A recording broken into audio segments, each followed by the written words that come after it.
Welcome to Rich Sports Talk, your home for all the latest and greatest on the New York Jets. I'm your host, Nolan Rich. Thank you so much for joining us here today.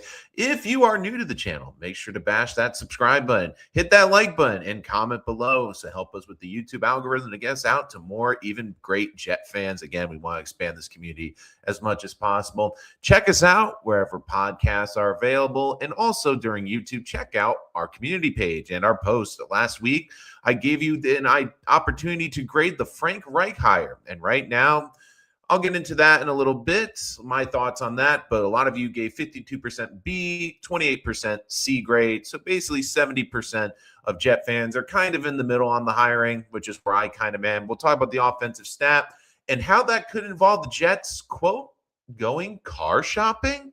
Again, make sure to like, subscribe, super chat to jump to the front of the line on YouTube, or if you just would like to make a donation to the page. So the Jets offensive staff is officially set.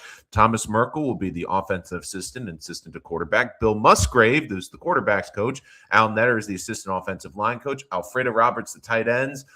Seth Ryan, the third generation of Ryan to coach the Jets as the pass game coordinator. And Matthew Sargent is offensive assistant. Before we get into Derek Carr, I know a lot of people have asked me my thoughts on the offensive staff, and look, it hasn't really moved the needle for me. The one thing I will say that I like is I do like the experience that you have with Frank Reich, with Bill Musgrave. You have someone in the quarterback room that's worked with quarterbacks and as an offensive coach for 20 years. Again, I'm hoping that there's a little interjection with Seth Ryan as the pass game coordinator, someone that, again, you do have some guys in the room that do have the experience, but maybe guys like Seth Ryan and Matthew Sargent, for example, can bring a new perspective, can bring a little influence of the new game, new school to the game. And who knows, Frank Reich, again, in Stanford, saw a lot of different college formations, some interesting college concepts. Hopefully he can bring that to the table. But let's get to the big news, and that is that Derek Carr, who retired on May 10th of 2025, has, from all reports, is considering a comeback. Now, remember, Derek Carr had a severe right shoulder injury involving a labral tear and significant degenerative changes to his rotator cuff. However, despite not having surgery, he has reported that he has been able to recover. He's been able to throw the ball around. He feels like he is back to his former self and that he is considering coming back. Now, Carr, 34 currently, would be 35 to start next season. And I have seen a lot of optimism on Jets Online that they would really want this. And again, I understand Derek Carr many years ago, and again, we've played this scenario. I think a lot of us Jet fans is, well, what could have been when the Jets were pursuing Derek Carr in the offseason with Aaron Rodgers, and people will wonder, well, what could have been if it was Derek Carr instead of Aaron Rodgers? I think that will always be a hypothetical we'll play as Jet fans, but overall, it doesn't feel like either option will work. And look, Derek Carr has always been a player that I've always really liked. He's been someone that I really appreciate his game. I've loved how he's protected the football. Most of his career, 2.5 touchdown to interception ratio, protected the football. I felt that he was put in arguably a worse situation than the Jets with the Raiders, basically helped drag them as close to out of the abyss as we have seen in recent memory. Then he goes to, unfortunately, has a good first year. Then I like Derek Carr, and if you were to tell me without question I'm getting the 32-year-old 2023 Derek Carr, I would consider it. And look, I think the Jets, let's be frank, have to consider all options, because where they are in this quarterback purgatory, you have to be that this connection is Bill Musgrave. Now, a good relationship from all accounts. It seems like Reich wants someone that's more of a cerebral guy who can distribute from the pocket. And look, maybe Derek Carr, you get the clean bill of health, you see him practicing, you see that it looks good. I'm still concerned because this was a major right shoulder surgery. And I always say this too. because I've had a great one of the best lines I ever heard was from my football coach when I was younger. And I do think it does really apply. I remember I was 10, 11 years old playing for youth football. And we were watching the other team warm up, and one of the quarterbacks for the other team was throwing the ball like 50 yards. I remember half of our team was just gawking and was intimidated, like, oh my God, look how far I can throw the football. And my coach had a great line, and it doesn't mean anything until they put the pads on. And I think we've seen these guys. It's one thing to do it in shorts and t-shirts. You can look great throwing the football, but it's different when you're in the pocket. It's different when you're getting hit. It looks, but is that shoulder going to last? What happens on that first or second time he's driven into the dirt on a sack? And look, the Jets have a lot they can provide. They have a good offensive line, but Derek Carr isn't just an answer. It's Derek Carr plus a rookie. And personally, I think you need to bring another veteran in. If you were to tell me you were going to give Derek Carr an opportunity, but have Tyrod be the backup with a rookie, that could be a plan. Like, you just cannot go in assuming that Derek Carr can play 8 to 10 games before handing it over to a rookie quarterback. I just don't see it. Again, I don't trust that he's going to be able to hold up. I mean, this was a major enough injury where he was retired. Now, the flip side to that is maybe this recovery worked out for him. There's some guys I always wonder with the National Football League that maybe if they took a year off or just let their bodies recover, they could come back. And this could be the situation with Carr. Like, I always looked at that with Andrew Luck, which was someone that just took such a beating in his career. And even when he initially retired, I think many of us thought in the back of our minds, well, he'll probably be back. He just took such a beat in Indianapolis that he just needs a break. But, maybe this is the thing with Derek Carr. Maybe he feels like he's healthy enough. He's obviously trying to get back into the National Football League. He's rehabbing. This is an injury that, again, he could have gotten the surgery, didn't, has gone through the rehab process. And who knows, maybe he looks good enough in the offseason. Again, you'd have to check all the medicals. But to me, you just can't go into a season with Derek Carr. And look, I'll be frank, if you were to ask me my opinion of the options, I think Derek Carr, if he wants to come out, would be the top of those options. Because, again, the options aren't great. He's 3 years younger than Kirk Cousins. I think Kirk Cousins is absolutely shot. And then I look at the market. I love a Jacoby Brissett, but it seems like they're going to get rid of Kyler Murray. Are they just going to, if they don't get Malik Willis, are they just going to cut Jacoby Brissett? I don't see that. I don't see the 49ers moving off of Mac Jones. Backup quarterbacks are incredibly valuable in the league now. People aren't just giving away. I don't see the Giants giving away a Jameis Winston. And also, with Malik Willis, since I brought him up, I don't hear the buzz to Malik Willis.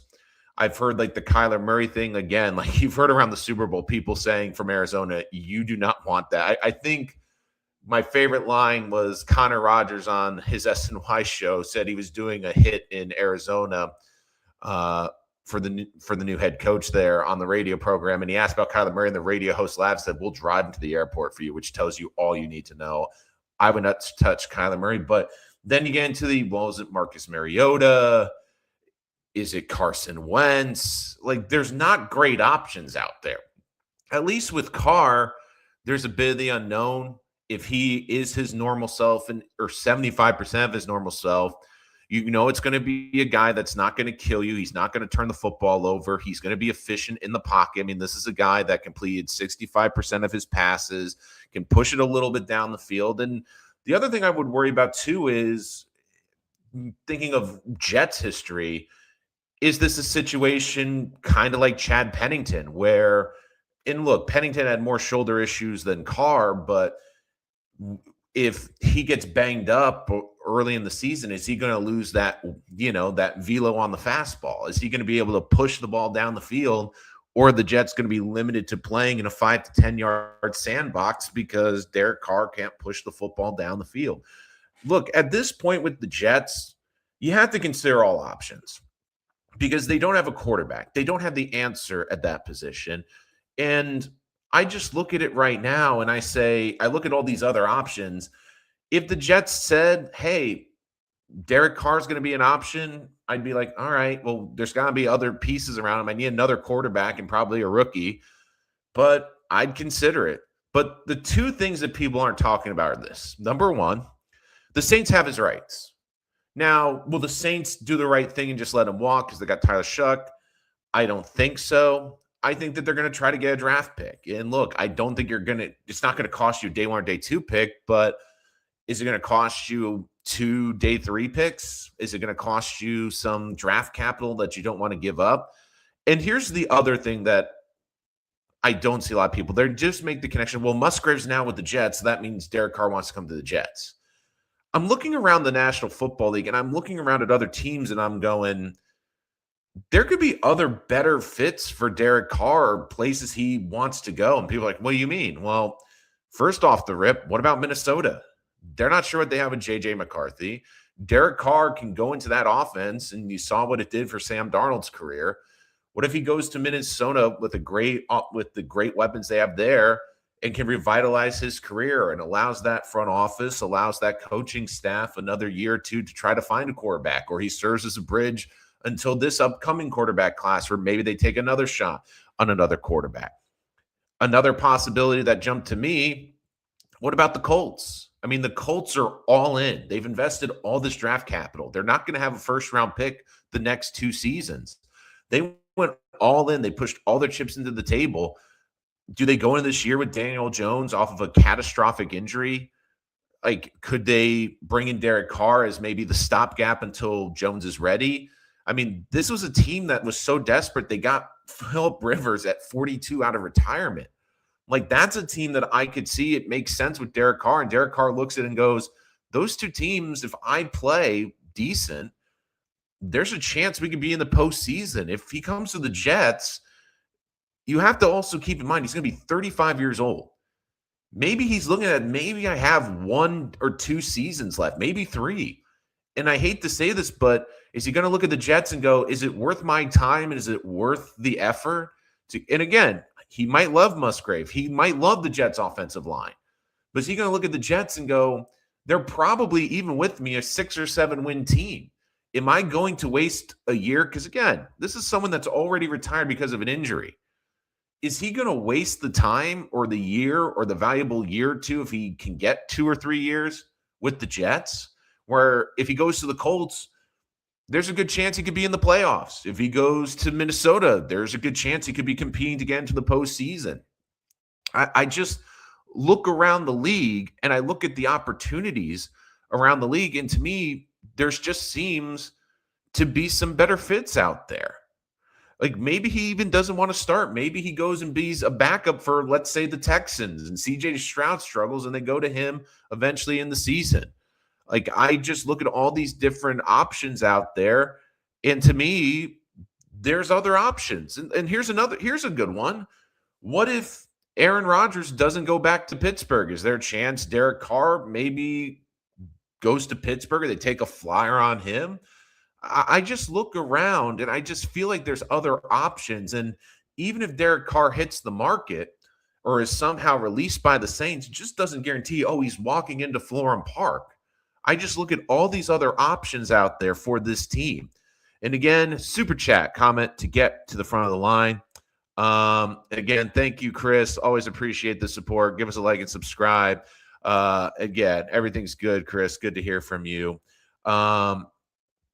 Yeah, and if you sign Carr, you need a high-end backup because the guys with the long layoffs, Deshaun Watson, they don't usually last a full season. Look, that's why I said if I'm the Jets, I'm bringing back like a Tyrod Taylor type or another veteran. And yeah, look, and I understand that Pennington maybe wasn't the best example, but I'm just looking at someone that's had shoulder issues. And again, it limited what you could do in an offense. And Carr, to me, intrigues probably a guy like Aaron Glenn, probably intrigues Frank Reich, because this is a guy who's been a proficient passer, doesn't turn the football over. And the defensive coaches tend to like those type of quarterbacks because they're consistent, they're reliable, they're not going to put the football in a dangerous position or a precarious position or put the defense in poor spots. So when I look at this right now, and I get why Derek Carr, because look, if you mention Derek Carr, many of us have those memories of him with the Raiders or have, this is a 4-time Pro Bowler. We know at his peak, he is a really darn good quarterback. And the Jets right now are in the Sahara looking for the oasis that is a quarterback. And look, if you brought in Carr as part of this plan, and again, I think a lot of us Jet fans are questioning the plan and try to figure out what the plan is realistically. But when I look at Carr, I see someone that, okay, it's interesting if you bring him in to be a bridge or compete for the starting job. You cannot go into this season assuming he's your starter. Like, you need to have someone to compete. If it was like a combination of Mariota and Carr, I would be happy. The issue is I don't know if Mariota wants to be a full-time starter. I don't know if Mariota wants to be a backup. Like, there's a lot of moving parts in just the quarterback world that we're going to have to figure out, especially as we move into this offseason. And look, I just look at Carr, and there's situations like, again, I don't think it would be the Patriots. Keep it simple, but you bring up a good point. Like, maybe he just wants to be eased in to be a backup. Maybe he wants to be a backup, go into a training camp, take some hits and see, okay, how's my body respond? Because that's the big thing too. It's one thing if Derek Carr right now is practicing outside, throwing it to receivers in shorts and a t-shirt, but what's going to happen? Yeah, he looks great in the preseason. Yeah, he looks great in training camp practices. Yeah, he looks good in the first preseason drive or two that he's out there. But what's going to happen in week 1 if the Jets are playing the Bills or the Jets are playing the Dolphins or the Jets are playing whoever, and Derek Carr, gets hit hard, not even sacked, just gets hit hard and starts grabbing his shoulder? It would be like, well, of course that would happen. And like, it goes back to what my coach said. It doesn't matter until they put the pads on. Great example, like, look at Zach Wilson. Zach Wilson in shorts and a t-shirt looks absolutely amazing. He will make your jaw drop. But when you put the pads on and you step in between those lines, it is a completely different world. Then look, I get the appeal. Like, Musgrave has worked. The quarterback coach with the Jets has worked with Carr before. In a perfect world, if you could guarantee me that Derek Carr was healthy and could at least stay functionally healthy for even half of a season, would I take that as a bridge? Sure. But again, there's just so many questions around him. And it's not just him. It's this quarterback free agency class and this secondary market. There's a reason these quarterbacks are available, because they have faults. They have warts. If they didn't, the teams wouldn't be letting them go anywhere. And even the guys with some warts, teams are keeping good backup quarterbacks. Teams are keeping a Jacoby Brissett. Teams are keeping a Mac Jones. They don't want them going anywhere. They don't want to risk having them go to a different team and having success. Or if Brock Purdy or their starting quarterback goes down for an extended period of time, they need to be able to compete. It's a long season. And again, this is why I urge people that want the 18-game schedule, like, to be cautious, because we've seen the injuries, especially with quarterbacks, go up every single year. And you look right now, the Colts, the reason the Jets have the 16 pick is because the Colts collapsed. Why the Colts collapsed? Mainly because Daniel Jones got hurt, couldn't finish the season, and they had to turn to a 42-year-old retired quarterback to just try to get through it. You see the value of great backup quarterbacks.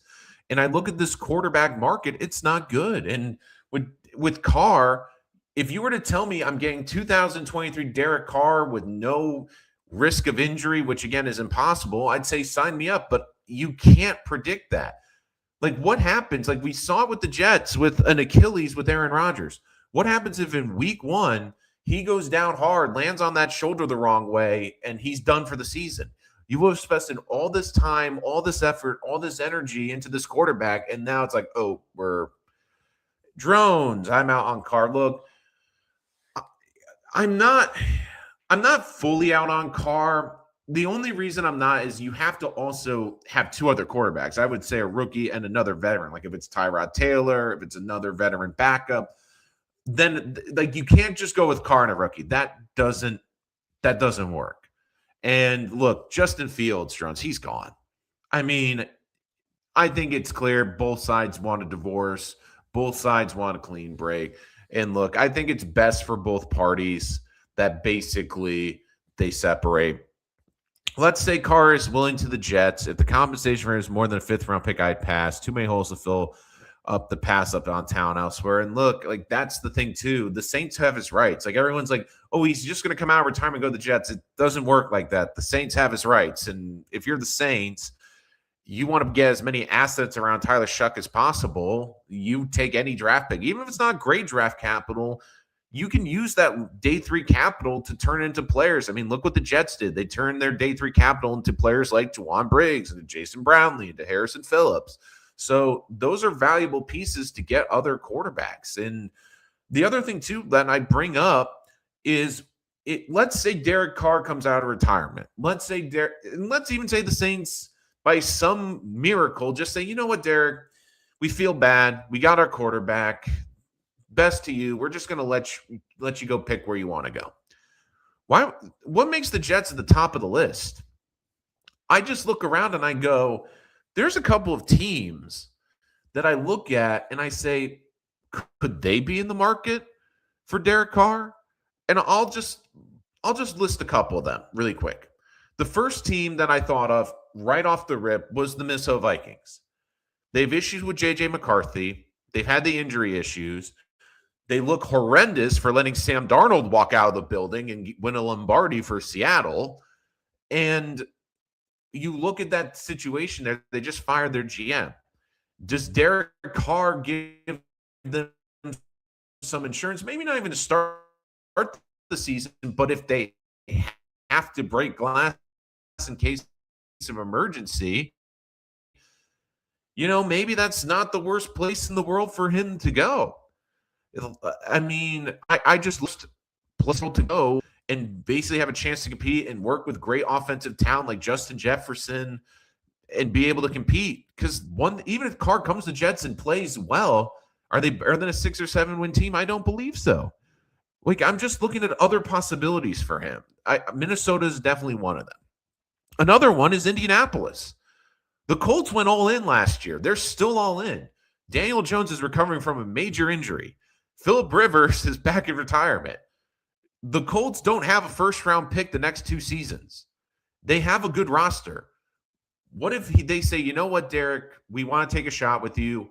Look at where we were last year. We were a 7-1 halfway through the season, and then our quarterback gets hurt. That could be a really good place for him. Indianapolis has a great running game. He doesn't have to throw the ball 35, 40 times a game. Like, that could be a possibility. Here's another dark horse one. What about Miami? Like, what if they don't get Malik Willis? What if Carr decides, you know what? I want to play in warm weather. I want to play with no state income tax. I want to play in an opportunity where I can compete. So I just look at that and go, okay, that could be a team that could look at Carr. I mean, there's other options around the National Football League that could be intriguing. If Aaron Rodgers doesn't go back to Pittsburgh, could that be an opportunity? Heck, what about Philadelphia? Could he go be the backup quarterback for Jalen Hurts? Jalen Hurts gets hurt and he has an unbelievable team around him. And the big thing, too, is we have to remember this is someone that's going to be 35 years old. Is he going to want to waste time or waste a season? Here, I'll even throw another interesting one out there. What about Denver? What if Bo Nix's recovery from the broken foot takes longer than they expect? I mean, that's a Super Bowl caliber roster. Like, that's 4 or 5 teams I just listed that either he could be in play, could be a high-end backup for, or potentially even start the season for before even the Jets. And I get connections are big in this league, and I understand that Bill Musgrave is now here with this staff. But I just look at this situation and I go, okay, there's other teams in play. And for Carr, like, I just don't trust the health. And it's not recovering from the health. It's can he sustain it for a season? I mean, this was an injury so bad that he felt he had to retire. And it's taking over a year to recover. And maybe he's fully healthy. I'll be fair to Derek Carr. Maybe he has worked his you-know-what off to get back here. And I'm looking at this team, and look, Carr doesn't have to, if they do release him, he doesn't have to pick a team. Like maybe he's waiting to see what the Jets do in this offseason and what pieces they add, and then he's going to come in. So, and look, that's the other big thing too. Like the Jets have to make this an attractive place. And look, there's some things. The offensive line is obviously one of them. But then you look, Mason Taylor, I like him as an up and comer, but we didn't see a lot of him because of this offense. Garrett Wilson's great, but then there's a lot of question marks after Garrett Wilson. Adonai Mitchell, again, is I think a nice depth piece, but where does he fit on this team? Is he more of a true 3? Is he a true 4? You look at Mechie. Is he I think he's a depth piece, but where does he fit on this team? You look at Arian Smith. Does he develop at all and be even in this rotation next year? I mean, the Jets, it's clear they need a number 2 receiver. They have a lot of needs. They are going to address a lot of this in the draft, but free agency is also going to be very important. And look, I think with Carr, with the Jets, and I keep saying this, you have to look at every avenue. And again, they're not great avenues because let's face it, when you don't have a quarterback, we know how hard it is to be competitive in this league, to be relevant in this league. And right now, the Jets are just looking for drops of water in the Sahara. And they see Derek Carr as even just giving them 8 okay games before they can bring a rookie in. That might be a possibility that they're looking at going, okay, we don't love this plan, but when we look at the other options, Carson Wentz, we got to trade for Jacoby Brissett, but they're not trading him. Mac Jones, they won't trade. Marcus Mariota, there's not great options. I mean, it is a barren wasteland for quarterback options right now. And again, I'll give the Jets credit if they are looking at this in Carr and at least engaging. I mean, it is a road. Again, it's not the road I think a lot of people would feel comfortable with, but it's one of the few paths that the Jets have. Like, there's not a lot of great paths right now. And if you were to tell me, Derek Carr is healthy, but we have Tyrod Taylor, another legitimate backup, and then we draft a rookie as the 3rd quarterback, I'd be like, you know what? It could be worse. I mean, they could have a worse depth chart. I mean, the big thing you can't have is you cannot have like a rookie be number 1 or number 2 on the depth chart when you go into training camp. That is my humble opinion. And look, I get the connections. You look at this staff with Reich, you look at with Musgrave, you look at the older coaches that tend to like the quarterback to win from the pocket, diagnose plays from the pocket, be cerebral quarterbacks. And look, Carr fits a lot of those boxes. But I also remember, it was rough at the end. I mean, Derek Carr at the end of his tenure with New Orleans, it was rough.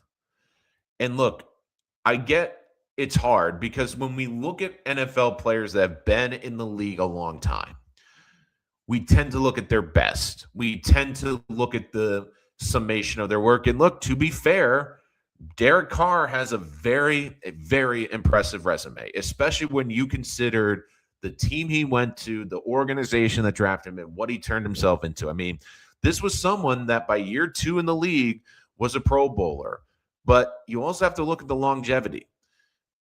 Carr came into this league and had really great success early. 3-time Pro Bowler in his first 4 years, but then didn't make another Pro Bowler until the age of 31.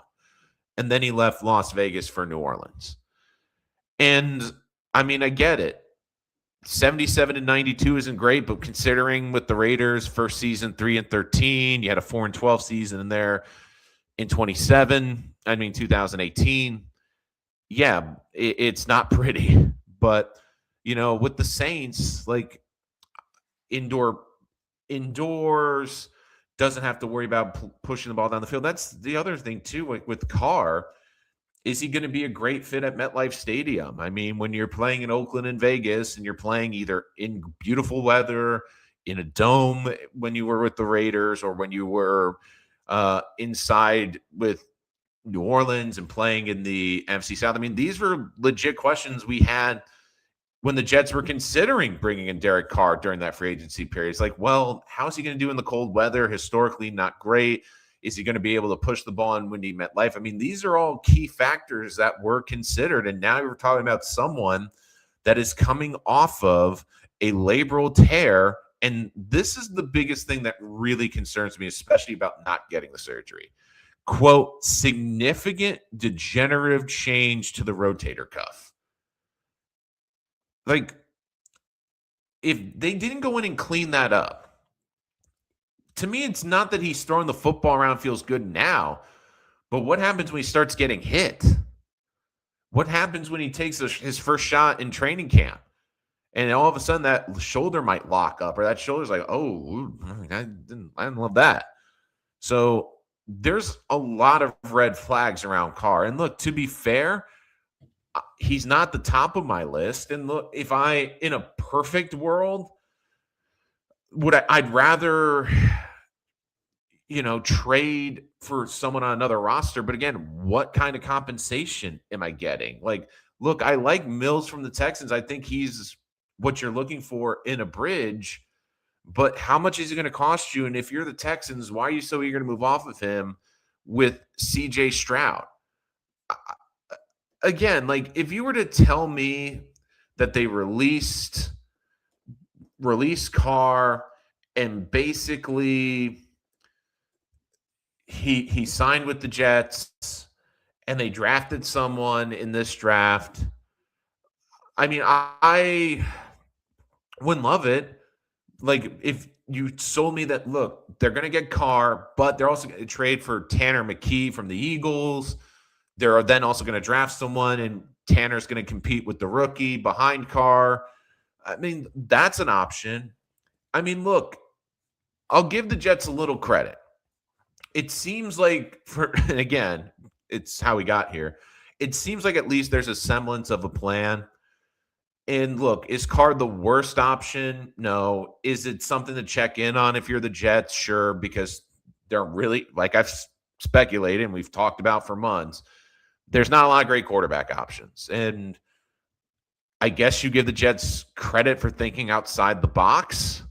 But my big thing is this. Would Derek Carr excite me? No. Would Derek Carr move the needle for me? No. If you brought in Derek Carr, I'd be like, okay, they're taking a flyer. But here's the thing. If you're going to take a flyer on this car, you need to have insurance. And what I mean by insurance is you need to have another legitimate quarterback in this building. When I mean legitimate, someone that could play in an NFL game. And I'm not saying a rookie. I am saying someone like a Tanner McKee, who's someone who you think has some upside and would be an intriguing option to play. Someone like a Marcus Mariota, someone like a Tyrod Taylor, someone that is a legitimate backup quarterback, because you're basically potentially waiting on a time bomb with Derek Carr. The car has an issue. You're just wondering when the car is going to stall out. And for the Jets, you need to have that insurance. You need to have that backup car. You need to have the tow truck standing by for when the car falls apart. And look, would I love Derek Carr just so I can make car puns all day? Well, that might be a part of it too. I'm not going to lie. But look, I think that if the Jets have a plan with Derek Carr, with a legitimate backup and also a third quarterback that's a rookie, I think that there's worse options out there. Again, I know a lot of us wanted Jacoby Brissett, but you have to trade for him. You want a Mac Jones, you have to trade for him. Look, it is not a great place to be where the Jets are. Let's be frank. Because the quarterback landscape, especially this offseason, especially with what the draft is presenting us, is not good. So you have to explore every single option, even if that means taking out a loaner on Derek Carr. Thank you, everyone, for joining us on Rich Sports Talk. We'll be back with more great Jets content. We will have our first official mock draft this week. Let me know in the comments what day you'd prefer me to have it on. Would you like me to do it on Friday to end the week on a high note, or would you like it on Sunday to replace the void that football has now provided, now that we have to wait about 8 months for another kickoff? But again, our first mock draft will be coming. Now, again, we do a ton of mock drafts for the Jets. We do full 7-rounders, but full disclosure, we do not do the 7-rounders until after free agency, because I think there's so many moving parts in free agency, and free agency will basically give us a better picture of how they have to fill out the roster in the draft, and if they can be a little bit more risky with some picks, if they can move up a little bit more because they filled out the roster significantly or not.